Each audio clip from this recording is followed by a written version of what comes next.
181 জন লোক 181 নতুন জিতে এসছে। আমার মনে হচ্ছে কি এই ওরিয়েন্টেশন প্রোগ্রাম জন্য সবারই ভালো হবে আর শেখা উচিত। অ্যাকচুয়ালি কি বেশিরভাগ লোক আমি তো দেখেছি যারা নতুন এমএলএ হয়েছে তারা ঠিক জানে না কি কীভাবে বলতে হয়।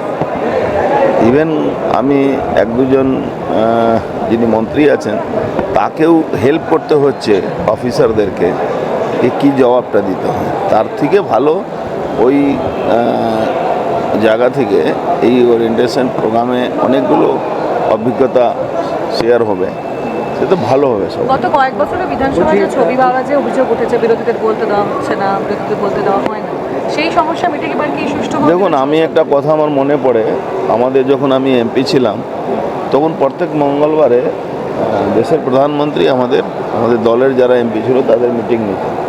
ওখানে একটা স্পষ্ট বার্তা দিতেন কি বিরোধীদের যে কোনো এমপির সঙ্গে ডায়লগ রাখবেন, কথাবার্তা বলবেন, কারো মানে সে কোনো পার্সোনাল শত্রুতা রাখবেন না।